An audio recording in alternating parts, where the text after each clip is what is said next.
Well, the topic for tonight really is, as it said in the little blurb, a few thoughts. So that's the key on reimagining and restoring the lost feminine and women in Buddhism. And we could think of this as rebirthing Dhamma, literally and metaphorically. So tonight, I'm not concerned about physical gender. We live in a time when there are what are being called what are we calling them? The gender wars, where probably some people would say, I shouldn't be speaking about this because I'm not a woman. But I'm going to boldly go where no one's gone before and talk about this. This is something that I've had a very keen interest in for a very long time. And I suppose it really started many, many years ago when I began to explore the Therigatha, the songs of enlightenment of the early Buddhist women. And at the time when I started to explore them, very little had been written about them, and I never heard a single teaching given on them. Now, there are quite a few people who've taken up the Therigatha and are exploring it and trying to help others benefit from the great teaching that's in there. So I want to talk about, if you like, the feminine from a kind of psychological and spiritual point of view. So I'm not concerned about genitals, either feminine or masculine. So I want to make that clear at the beginning. I think it's a tricky time, though, to talk about a topic like this because we've got all sorts of sometimes rather angry people talking about and labeling each other with different labels. We've got, if you're born as a man or born as a woman and you identify with that, then you're called cis male or cis female, apparently. This is something I only found out very recently. And then you've got all the other LGBTIQA and so on. This is a fairly recent thing. And I'm not concerned about that either. So I'm not going to be treating any of that this evening. What I am concerned about, though, is with regard to those sorts of issues is the attempt to rewrite history in terms of Buddhism historically, and this has been a problem within the Buddhist tradition for a very, very long time, and to distort, if you like, the real teaching of the Buddha. So I want to make clear at the very beginning that what I'm talking about are if you like, symbolic or mythological principles of masculinity and femininity. And tonight I want to talk about the feminine. And these are the principles which inform, if you like, human beings. So I'm not talking about the male form or the female form as such, as a physical form.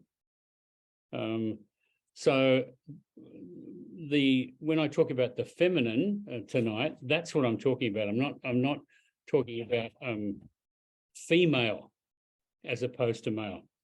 It's interesting, though, the word female, the origins of that word come from the word for suckling. So female was one who suckled. The origins of the word male are unknown. It's interesting, isn't it? So, but it means usually a man of valor or a person of vigor. So it carries that idea of strength and power and so on, which we all know a lot about. So in the Buddhist tradition, across traditions, if we look carefully, we'll find that the feminine is actually present and quite strong, but has been very carefully or negligently suppressed. So, for example, a very simple example of this is the word Dhamma. And Dhamma means a base, or can actually mean the earth, the ground on which you stand or tread. And within the Buddhist tradition, the earth is feminine. The earth is, if you like, in the care of or the charge of, in the Thai tradition, we call her Chamya Torani, the earth goddess. And you might remember in the story of the Buddha's enlightenment, when Mara challenges him, Mara says, well, big deal, you're enlightened, but you've got no witnesses, no one can actually verify this. And the Buddha reaches down and touches the earth with his right hand in the Bhumispara Mudra, and he says, I call on the earth to be my witness. And it's a great story because out of the earth opens up, the earth erupts, and out of the earth arises the earth goddess, the earth mother. And she has enormously long hair, and she's been washing her hair in the story. And so she wrings her hair out. And as she wrings her hair out, she causes a flood which washes away Mara and the armies of Mara. So right there, at the account of the Buddha's enlightenment, we find this very important feminine form in the form of the earth goddess. And her name in Thai, Chamya Torani, it means the mother Torani. And Torani is related or comes from the Indo-European word torrent. So a stream, a very fast running stream pouring down a mountainside. So what I'm concerned about tonight is the difference then between truth and opinion, or as the Buddha would say, truth and ditti, views and opinions. And the Buddha's always warning us about views. One of the difficulties that I have with the present discussions or arguments to do with masculinity and femininity is that people have views which they put forward as being the truth, or what is true, when in fact very often they are ditti, they are opinions. Well, opinions are good things. Everyone has opinions, but just because I have an opinion does not make it true. So in the Buddhist tradition or the Buddhist teaching, what is true? Well, what is true is birth, death, aging, and sickness. Yeah. And if someone wants to say, well, that's not true, in my opinion, that's not true, well, very good. You get on with avoiding birth, death, aging, sickness. So when it comes to this question of the feminine within the Buddhist tradition, I want to suggest to you that there are certain things which are true within the tradition which have been either neglected or deliberately covered up or suppressed. If you look at the life of the Buddha has numerous encounters with women. You know, from his mother, Yasodhara, who we're told in the story, and of course this is a kind of mythological account, she dies very soon after the birth of the Buddha. Then he's given into the care of Mahapajapati Gotami, who becomes his stepmother, and who, interestingly, becomes the first bhikkhuni, that becomes the first nun. He meets Kisagotami, the mother with the dead child, and she becomes a very important bhikkhuni.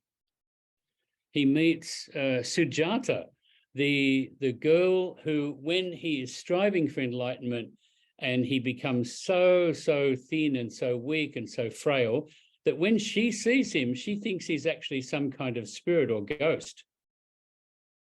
And he realizes, he realizes that the way he's been practicing with all this kind of asceticism And this fierce determination is no good.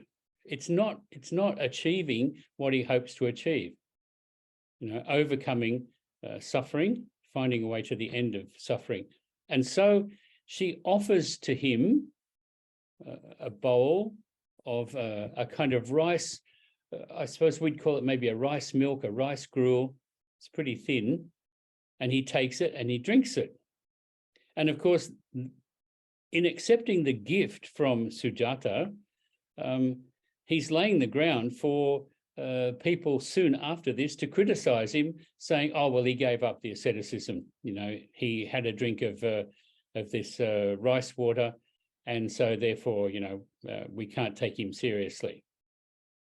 But it was through the gift of this young woman that the Buddha was able then to go on and to attain enlightenment, to sit into the night and then see the morning star, which is also feminine, the morning star, which is Venus. So the Buddha has many, many female disciples as well throughout his life. And if you want to read the great songs of enlightenment of these women, read the Therigatha. And you'll find, I've told people this so often in the past, you'll find they have a very, very different flavor, a very different taste to the Therigatha, the songs of the men elders. So the Buddha's encounters with women are, for the most part, very, very positive.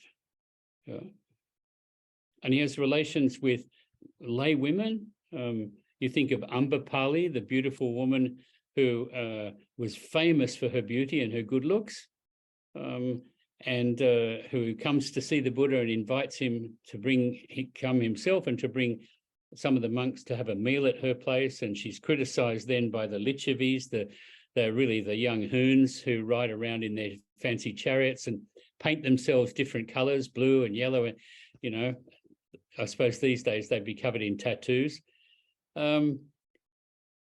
Ambapali becomes a disciple, and she writes a glorious song of enlightenment at the end, which you'll find in that collection, the Therigatha.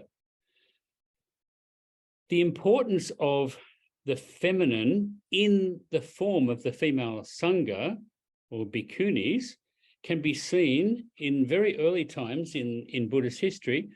If you look at the inscriptions in places like Sanchi, the great stupa at Sanchi, you will find there, all around the stupa, dedicatory stones offered by bhikkhunis and offered by women, with their name and a little inscription carved into them or chiseled into them.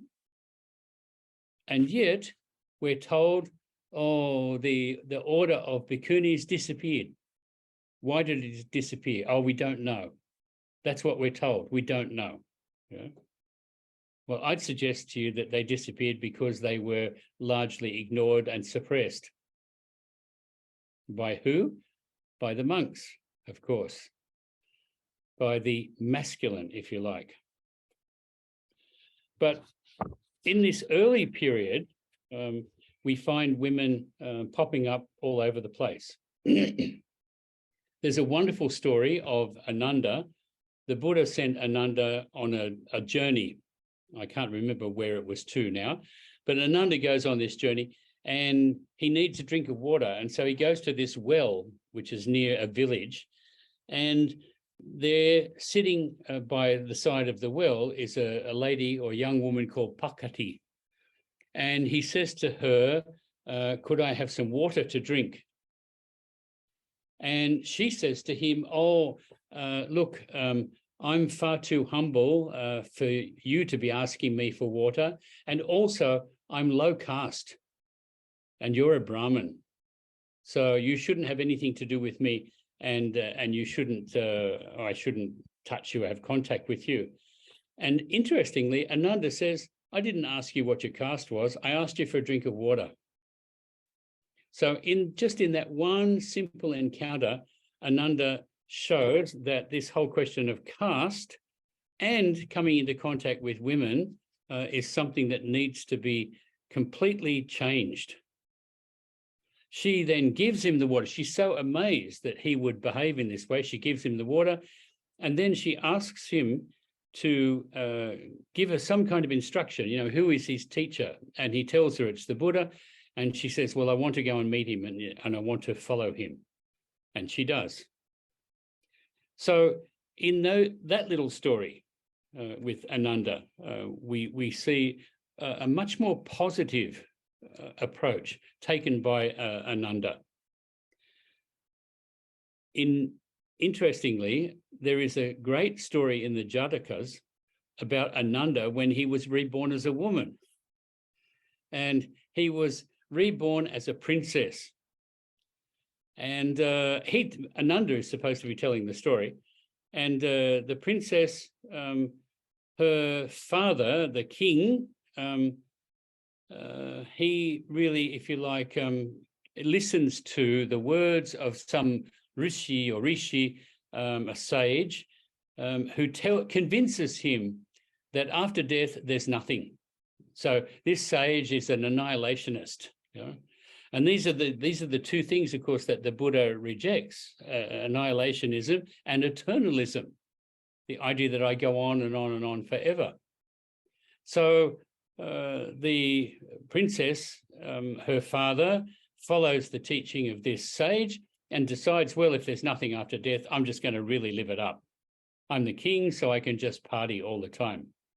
Yeah, a bit like some of you might have seen that wonderful film by Mel Brooks, A History of the World. And when it comes to the section on the French Revolution, we meet the king.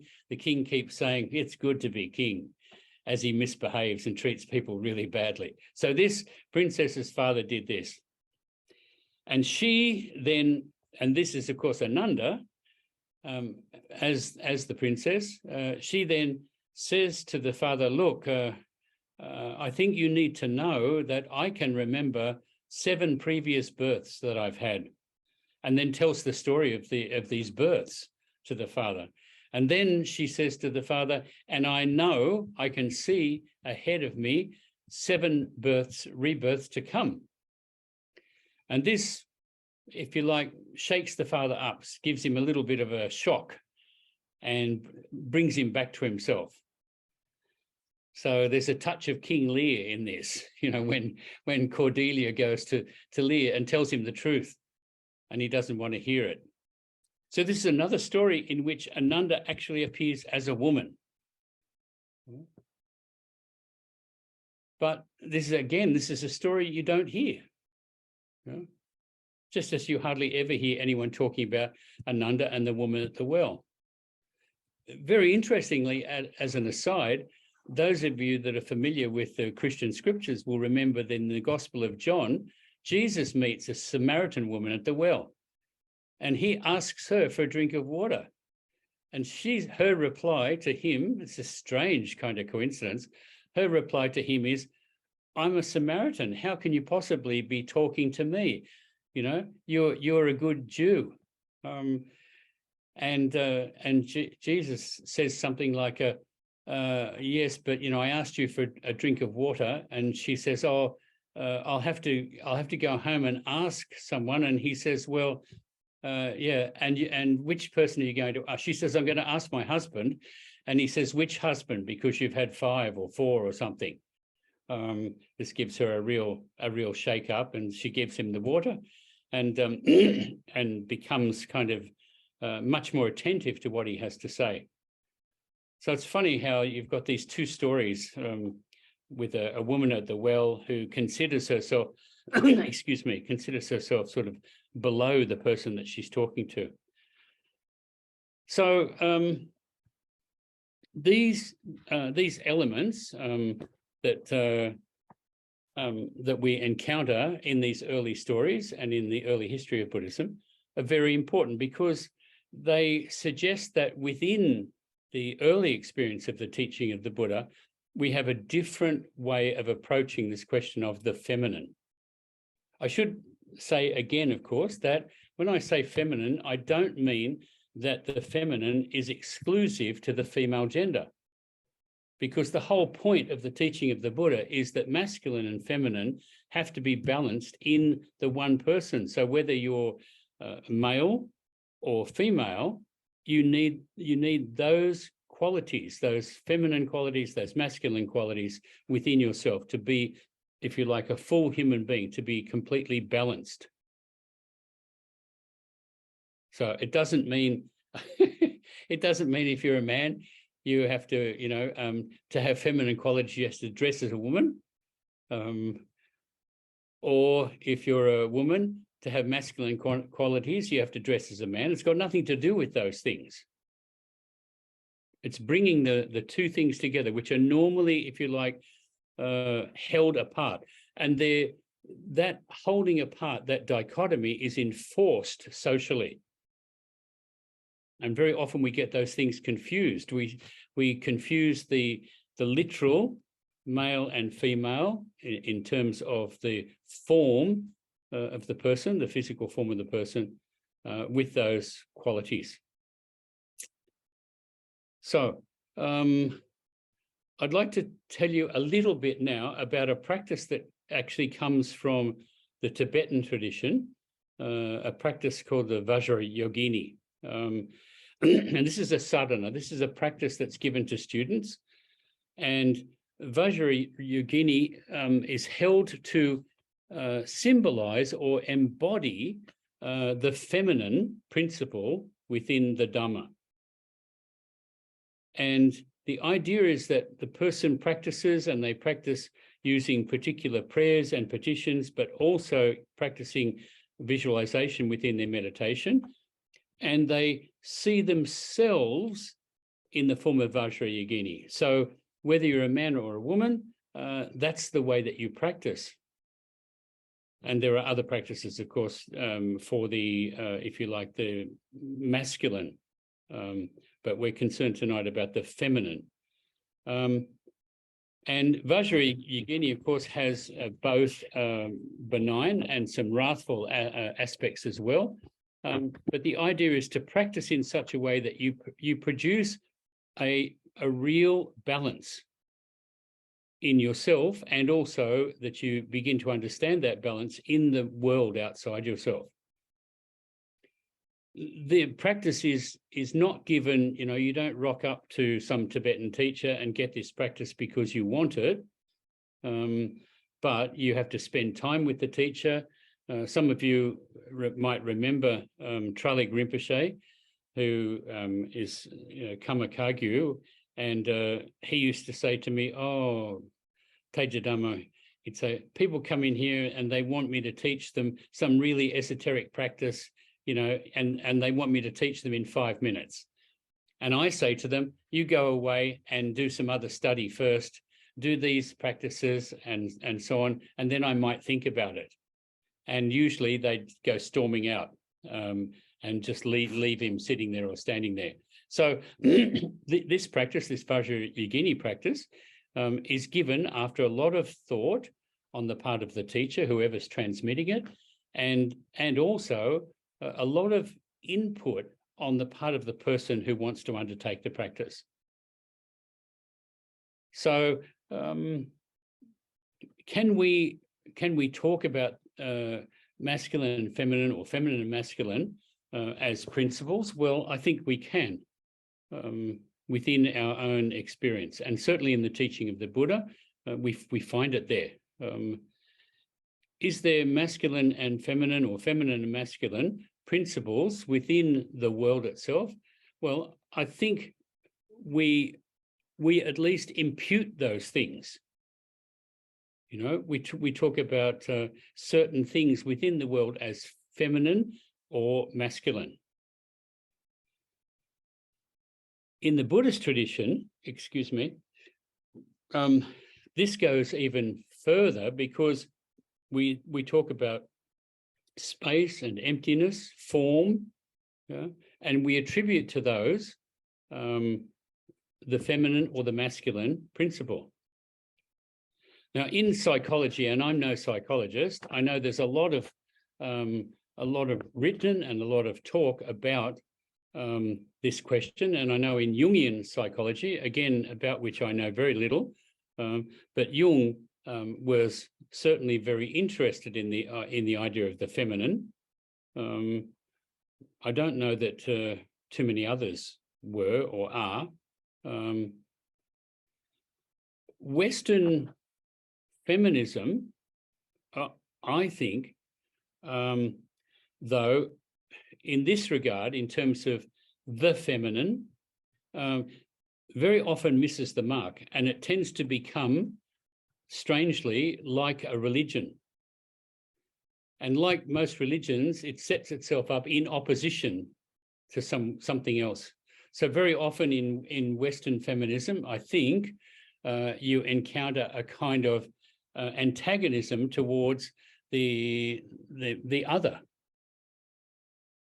So if I'm a feminist, then I somehow or other oppose or reject or would like to subjugate, for example, the masculine.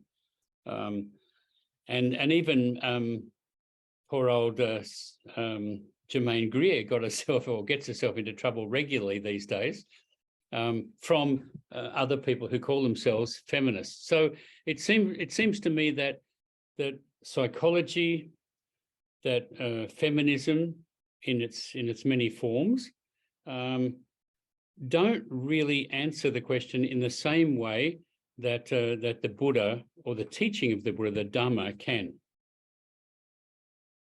So again, to go back to this, holding these pairs of opposites, if you like, the feminine and masculine in balance, this, I think, you can see clearly in the Buddhist tradition in terms of emptiness, in terms of space, in terms of awareness or discriminating awareness, wisdom. And they're understood in the Buddhist tradition as having this kind of feminine quality or feminine principle in them. And it's precisely because of that the other principle is able to arise. So form is seen as arising out of emptiness. But without the emptiness, there can't be form. And without the form, there can't be emptiness. Compassionate activity or skillful activity is seen as, despite the fact that it's represented iconographically by figures such as Kuan Yin, who is in the Chinese, the final developed Chinese form is female or feminine. It's compassionate, skillful activity is seen as masculine because it arises out of wisdom, which is feminine. And this goes so far, many of you will be well aware of this, that you have the Prajnaparamita sutras, in which Prajnaparamita is described as the mother of all the Buddhas. So this, if you like, this kind of primordial wisdom is seen as what informs or what gives rise to or allows for the arising of all of the Buddhas. It's most clearly seen, of course, within the Tibetan tradition, to some extent within the Chinese tradition. And sadly, in the Theravadan tradition, it has been historically well and truly suppressed or blocked. When I was living in Thailand, and especially when I was first at the Wat, I was deeply, deeply shocked by what I saw in the way that the monks treated the mechis.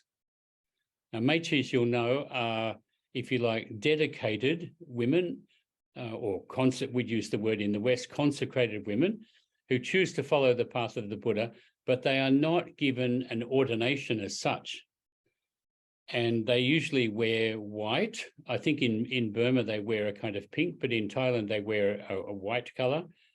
And they very often will live on the edge of a monastery or a wat, or a temple. Sometimes they'll have their own little wat or temple, but it's not called a wat. And they are very pious and very devout and very good women. But by and large, the big shock for me came when I saw the way that monks spoke to them, spoke about them, and the way that they treated them.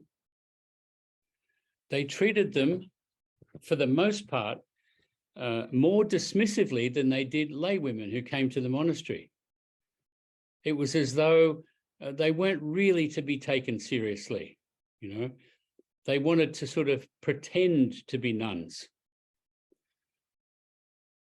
And I remember talking to my teacher about this, and my teacher said, "Have you ever heard of fear?" and I said, "Yes." And he said, "Well, think about the fear that underlies that behavior." And I think he was actually spot on.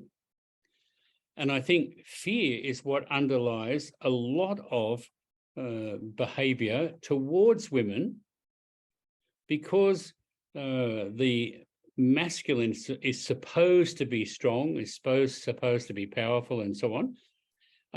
And the masculine wants to hang on to that, wants to keep that, and does not feel comfortable with the, if you like, the gentler qualities that we find in the feminine. I think the Buddha himself was fine with this. And I say this because we know that, for example, in the account of the Buddha meeting Mahapajapati Gautami, when she asks him, his stepmother, to let her join the order, we've got this really bizarre, strange account of the 2 or 3 meetings that she had with him where he refuses. And then Ananda,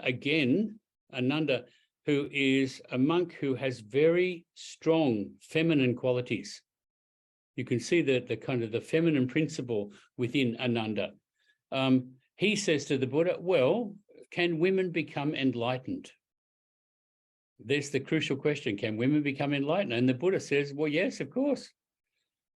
So Ananda says, "Well, you know, maybe you should let them become bhikkhunis." And so then the story gets a twist in it, of course, because the story is written by monks. And the story is that the Buddha says, "Well, okay, I'll give you these 8 rules. If you follow these 8 rules, then you can become a nun." And the 8 rules, for the most part, of course, are about how they should behave towards the monks. It's unbelievable. And I don't think that it truly illustrates the teaching of the Buddha, because I think if we look at other incidents involving women and the Buddha, that's not how the Buddha behaves. Anyway, that's just part of Buddha's history, the way it's been written. So let's dive into, for a minute, the Bhikkhuni Samyutta from the Samyutta Nikaya. And just one of those teachings which touches on this question of masculine and feminine. And it's a lovely, lovely sutta. It's only small, but short, and so I'll read it to you. This is a nun or a bhikkhuni called Soma. And the sutta goes like this. It says, "Near Savatthi, early in the morning, Soma adjusted her robes and, taking her bowl and outer robe, went into Savatthi for alms." So here is something very interesting to begin with, that she has robes that she adjusts in the morning, she has an alms bowl, and she goes into the town for alms. In most Buddhist countries that follow the Theravadan tradition, the nuns usually are nowhere to be seen when the monks are on alms round, or if they are, they stand well back away from the monks so that the monks can go first, get the good food before anyone else does. Or as one monk who was a friend of mine down in Phuket, I remember being on alms round one morning, walking along, and I could suddenly hear this pat, pat, pat, pat, pat of the feet coming quickly behind me. And Pratim said to me, "Hey, quickly, go back there. They got great food at that house that is like a little shop house." And I just smiled at him and kept going. But his idea was you just get as much as you can. And certainly you don't share it with the nuns. So Soma, she goes in for alms round. And when she'd gone for alms in Savatthi, she returned from her alms round. After her meal, she went into a special place called the Blind Men's Grove. Now, we can talk about that later, but not tonight.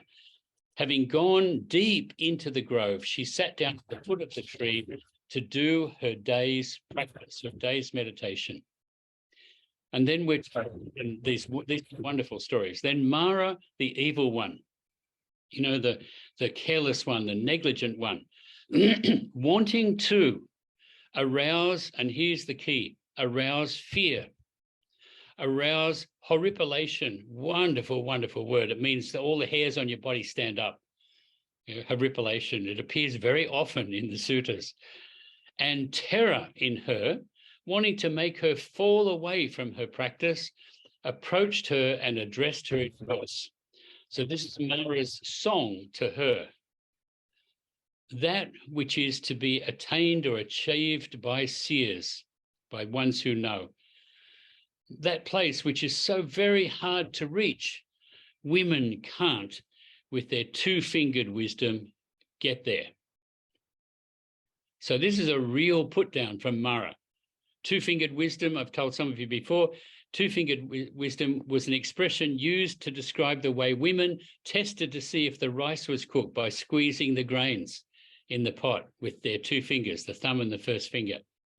That Mara says that's the best wisdom. In other words, you belong in the kitchen, yeah, not sitting around here practicing meditation.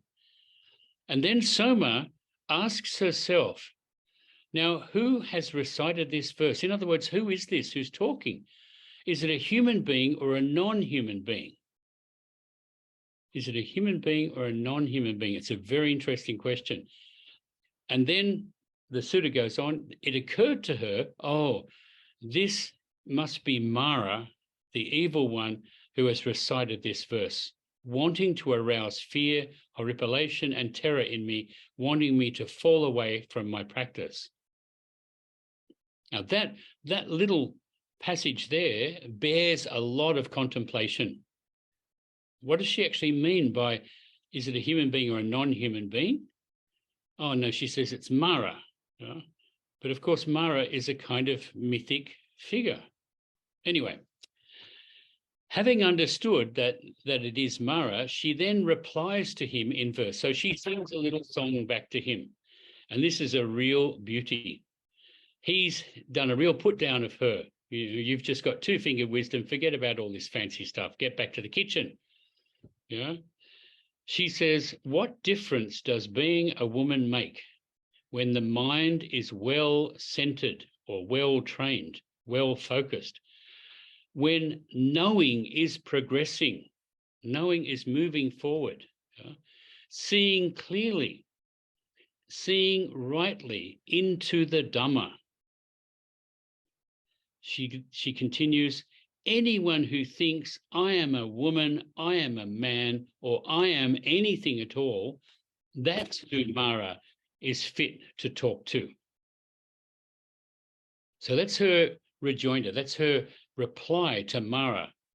She says, you know, the whole idea of I'm a woman, I'm a man, or I'm anything at all. I am this, I am that, I'm something else. Yeah. Then, yeah, okay, Mara, you can talk to that person, but it's pointless talking to me because I'm none of those things. And the sutta ends, and there are 10 of these. The sutta ends, Mara, sad and dejected, realized Soma, the bhikkhuni, knows me, and he vanished right there. Now, I think that's a very important little teaching in which she says this, if you like, obsessive identification with the idea of I'm a man, I'm a woman, or I'm this, or I'm that, or I'm something else. She says, once you've done that, then you're going down the wrong path.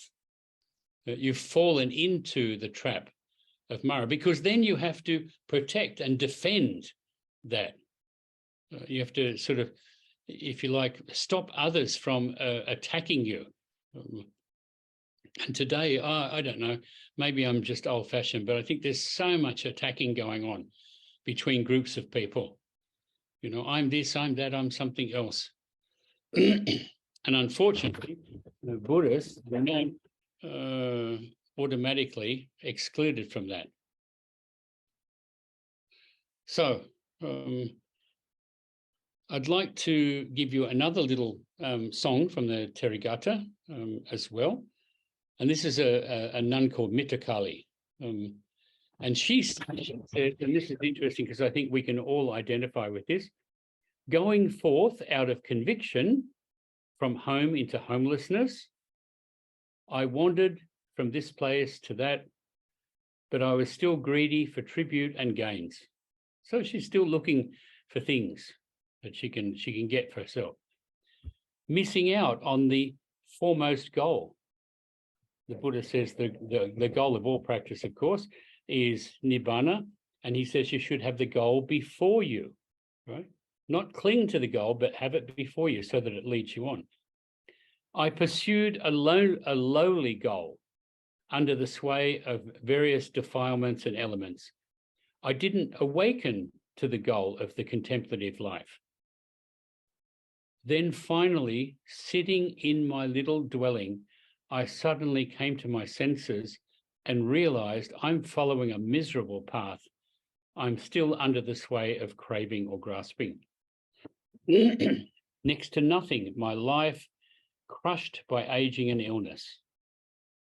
Before this body breaks apart, I have no time for this kind of heedlessness. That's another word that's used when translating Mara, the heedless one. The Buddha calls him the heedless one. And then she ends with this beautiful teaching. She says, after watching as it actually was, the arising and falling of the aggregates, I stood up with mind released, the awakened one's teaching done. So notice she's also not concerned about, I have to do this or I have to do that, have to do something else. But rather, she says, when she finally went in and sat down, she came to her senses and she saw the miserable path that she'd been following. Now, I'd suggest to you that is just a description of the way that we engage with meditation practice. That when we finally settle down within ourselves, my teacher used to say, go into the forest of the heart, find the tree there and sit down and don't move. So she says she goes in there and she simply, if you like, comes to enlightenment by watching, as she says, as it actually was, the arising and falling of the aggregates. I stood up, my mind, my heart and mind, of course, my chitta was released. The awakened one or the Buddha's teaching had been done. So here is another very strong woman. And in the Bhikkhuni Samyutta, in the Samyutta Nikaya, you meet 10 of them. And each one has a different encounter with Mara. Each one has a different response to make to Mara. But this one, that's the Samyutta Nikaya. In this one, Mittakali talks about becoming enlightened, but not through doing extraordinary things, simply by entering in and watching what's taking place. So it requires a certain, if you like, a certain effort or a certain determination, but then it's just a question of paying attention, of watching, if you like, being mindful. But notice she's not being mindful of the breath, which sometimes becomes a bit of an obsession with people when it comes to meditation. Excuse me. I might skip the next person I was look at. And just a couple more before we think about how we can develop the qualities that are, if you like, that are shown in some of these early disciples of the Buddha, and how we can overcome the prejudice against the feminine. It's manifested, if you like, in the external world, in the world of form, in the way that often women are treated, especially in the Buddhist tradition, but also the way that we treat ourselves, so that as men and as women, sometimes we can be very fearful of, if you like, cultivating the feminine qualities, or cultivating the masculine qualities. So here we have a nun called Uttama, and hers is a similar story. She says 4 or 5 times I ran amok in my dwelling. So she got up and she ran around and then she ran out. She said, and I got no peace of mind. My thoughts were completely out of control. Now, so many of us can identify with that, I'm sure. You don't have to be on a retreat to have that experience. And then she says, so I went to a nun that I heard I could trust. I went to a nun I heard I could trust. Notice she didn't go to a monk she heard she could trust. She went to a nun she heard she could trust. And this nun, she says, she taught me the Dhamma. And what was the Dhamma? The Dhamma she taught was the aggregates, the sense media, the properties. So very, if you like, very basic, grounded things were taught by this nun. Now we know, of course, the nun was actually Patachara, but she doesn't name her in this song. And she says, then, hearing the Dhamma, I did as she said. So I didn't just go hunting for theories, but I actually did what she told me to do. And then she says, for 7 days, I sat in one spot. Now, whether she literally sat in one spot for 7 days or not, I think is beside the point. I think the 7-day thing is a reference to the Buddha's own experience, because you have those series of 7 days, 7 days, 7 days post-enlightenment. And you remember he has all sorts of interesting encounters in those groups of 7. She says, and then I experienced real rapture and bliss. On the 8th day, I stretched out my legs, having burst the mass of darkness. But notice again, using very, very simple things, form, feeling, and so on. She's watching them. She's listened to the Dhamma and she's put the Dhamma into practice. And in that sense, the Dhamma has opened up or blossomed in front of her. And finally, my favorite of all of these, Patachara. And most of you will know, of course, the story of Patachara, who ran off with a young bloke that she was in love with and had children, and then he died, and she was having another child, and then she was trying to cross a river to go back to her parents who'd thrown her out, and so on. And then she finally meets the Buddha when she's lost everything. She's lost the husband, she's lost the children, and she appears stumbling up out of a rice field completely naked. And she comes to the Buddha along this road, and the monks freak out. The monks want to cover her up. They want to keep the Buddha away from her, And instead of that, the Buddha goes straight towards her, and she walks towards him. And we're told in the wonderful story that he looked straight into her eyes. And he says to her, Patachara, recover yourself. Come back to yourself. It is a very interesting idea. You might remember that Venerable Thich Nhat Hanh often used to talk about, I come back to myself, I've come home. And in the Thai tradition, especially in Thai animism, there's a very wonderful ceremony called Ria Kwan, in which the spirit of the person is called back into the person after they've undergone some sort of terrible trauma or shock. It's a fabulous ceremony, which involves all sorts of interesting ritual objects. Anyway, that's whole nother thing. So the Buddha says, come back to yourself. And she does. And she kind of realizes where she is and so on. And then the Buddha gives her a robe to put over herself. And she becomes a disciple. In fact, she becomes probably the most important of all the women disciples. She becomes a great teacher. And so this is her song of enlightenment. It's a marvelous song. She's thinking to herself. She says, ploughing the fields with ploughs, sowing the ground with seed, supporting their wives and children, young men grow wealthy. So she's looking around her and she can see, well, look, here's all these young blokes, they're working on their farms and all the rest of it.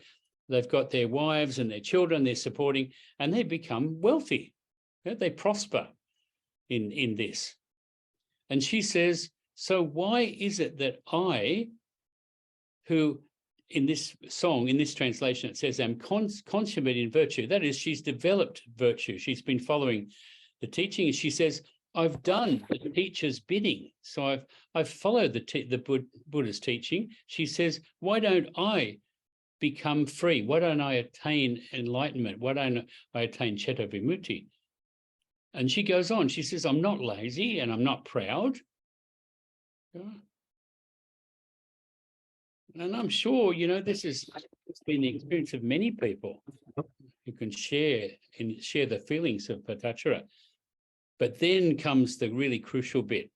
And again, it's grounded and it's in touch with the feminine. She says, washing my feet, I noticed that the water was running or flowing down from high to low. So she's washing her feet in preparation for entering into her kuti or her hut to try again meditation.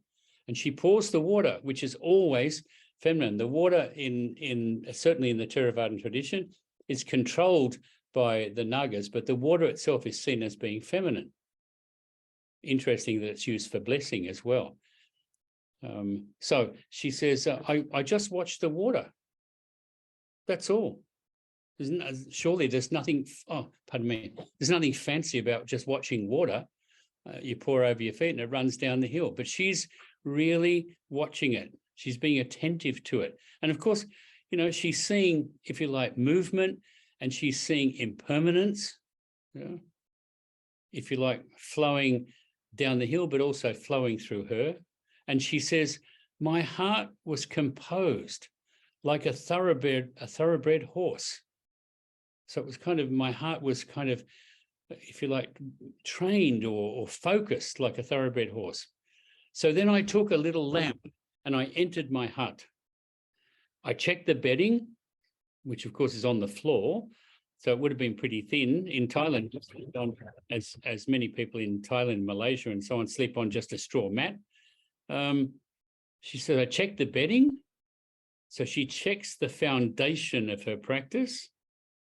She says, I sat down and taking a pin, I pulled out the wick from the little lamp, it's a little oil lamp. And she says, and with the flames unbinding, with the flames going out, I experienced the liberation of awareness.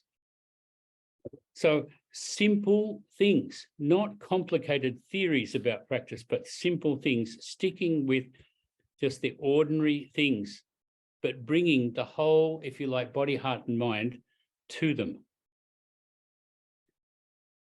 So these, I think, are really important teachings, much more important than other complicated and so-called sophisticated teachings on practice and so on. But they've been ignored and they've been neglected for such a long, long time because they were offered by women, or they represent women's experience and therefore the feminine, and therefore they give rise to those who identify the masculine just in terms of form. It's interesting that the origin of female is the one who suckles, the one who provides nourishment. So look, there are just a few, if you like, idle thoughts about the feminine within the Buddhist tradition, touching a little bit on, if you like, the history of Buddhism, especially the Southern school, especially the Theravadan school, although, mind you, the other schools don't escape this kind of, the attitudes, if you like, that go with this not understanding or not being willing to understand the importance of the feminine and balancing the feminine and the masculine together. In each one of us, I think, is called to do precisely that, to have both those qualities within ourselves, not to cultivate one without the other, or not to cultivate one at the expense of the other. So maybe I've rambled on for far too long and gone all over the place. So we might do a bit of meditation practice together.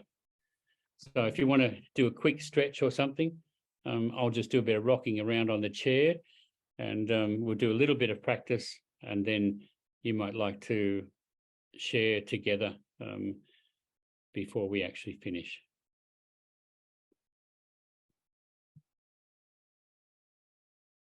So what I'd like you to try to do in the meditation practice tonight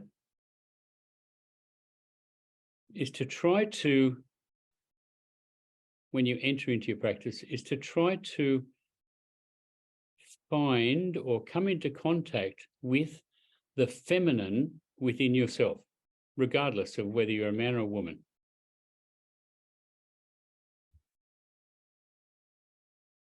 See whether it's difficult or not difficult to find or to come into contact with. See how you feel about it, you know. Of course, feeling has always been seen as somehow a feminine thing, but that's only because I think the masculine finds it a bit dangerous. But anyway, that's not for me to say, having just said it. So let's do some practice together. Yata varivahapura paripurinti sagarang ewang me wang itodinang petanang upakapati chitang patitang tunghang kipamewa samijatu sabe purintu sankapa chandobanana soyata mani jatira soyata.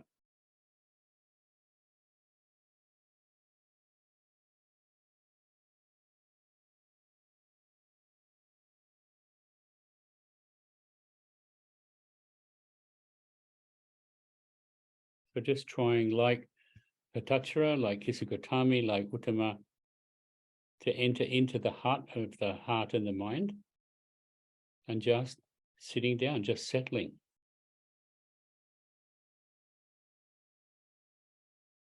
Testing the ground of your practice.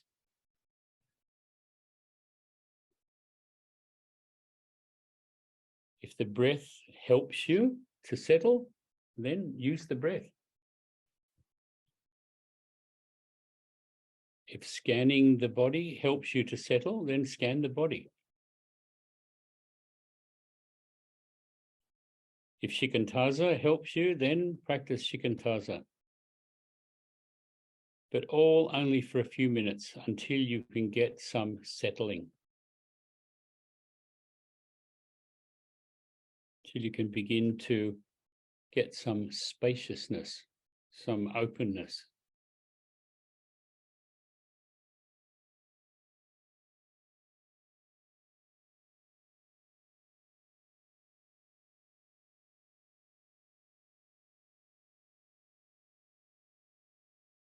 And then ask yourself, where is the feminine within myself?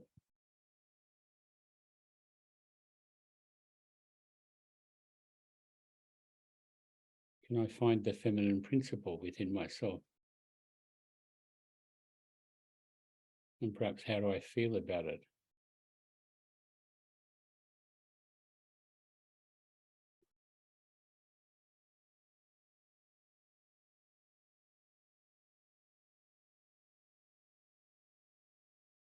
Is my tendency to reject it or to weaponize it?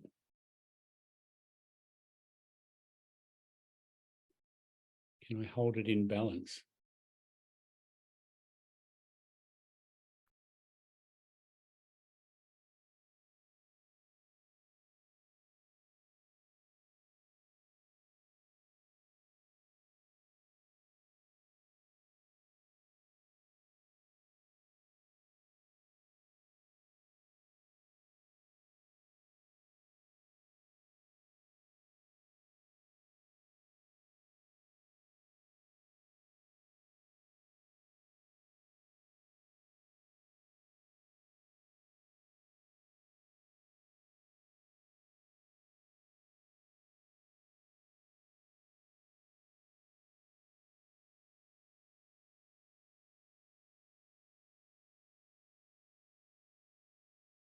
Can I follow the teaching of Soma and recognize that within the space of practice. There's no man, there's no woman, but there is the feminine principle, the masculine principle. Can I touch them? Can I hold them in balance? And this evening, can I really come into contact with the feminine principle within myself?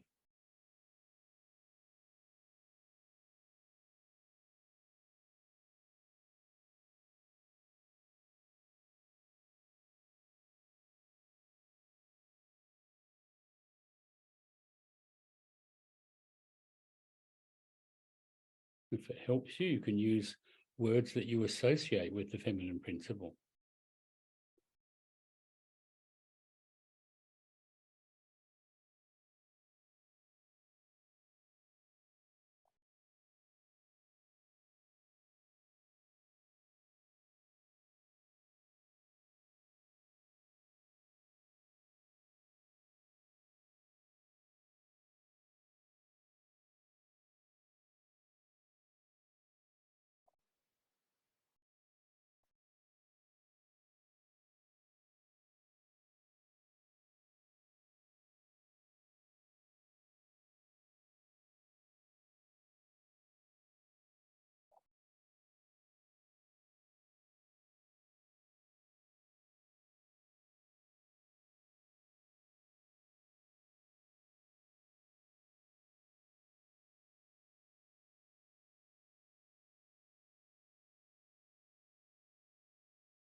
Wa wacheta sawa Buddha kukamang pagatang mayang Buddha padikan tuan chiang kan kalantari samari tungwak Buddha.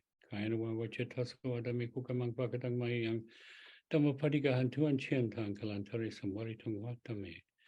Kayana wa wacheta sawa sabi kukamang pagatang mayang sang padikan tuan chiang tang kalantari samari tungwak sangke. And just let yourself relax.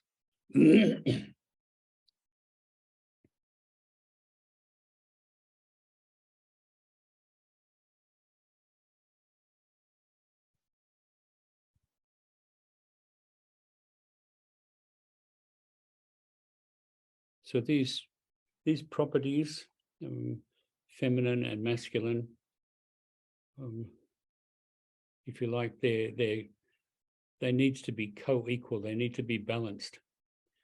And in the Buddhist tradition, I think until we can abolish this kind of hierarchy based on gender, then the fourfold Sangha will never be properly and fully established. So as long as we have the monks, if you like, keeping the nuns, so to speak, in their place, or for that matter, husbands keeping their wives in their place, then that's not Dhamma. No matter how pious the monks may appear to be, or how pious the nuns may appear to be, it's not good. It's not correct Dhamma. And in outside that, I think if you look, we have a massive problem now with the abuse of women, and in fact the murder of women by their partners often. And you'd have to think that at least part of this arises out of a completely out of balanced masculine and a fear of feminine. And the same thing applies to, gay hate crimes. That you have a fearful masculine totally out of balance and refusing to accept the feminine. I'm not talking about refusing to accept femininity or something like that, but the feminine as a principle within themselves. So anyway, I hope that's given you at least a little bit to think about for yourself, and to maybe keep exploring within your own life and practice, and trying to restore the harmony of those two principles, which are so important, and which, in my view, and I think there's good reason to say this, which are still out of balance within the Buddhist tradition, not within the teaching of the Buddha, but within the tradition as it's grown up and developed since then. So we might stop, and if you want to ask any questions or you want to share something with others, then please feel free. Thank you, Bhante, for spending your time. Thank you, Meredith. Yeah, giving your teaching here. I'm so happy to see you here.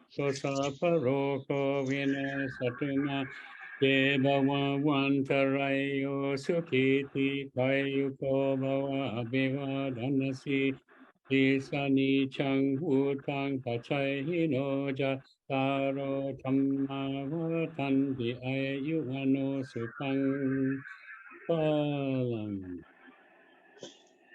Thank you, Bhante. Sleep well, everyone. Thank you, Meredith. Good night, everyone. Night. Hi, Frank. Good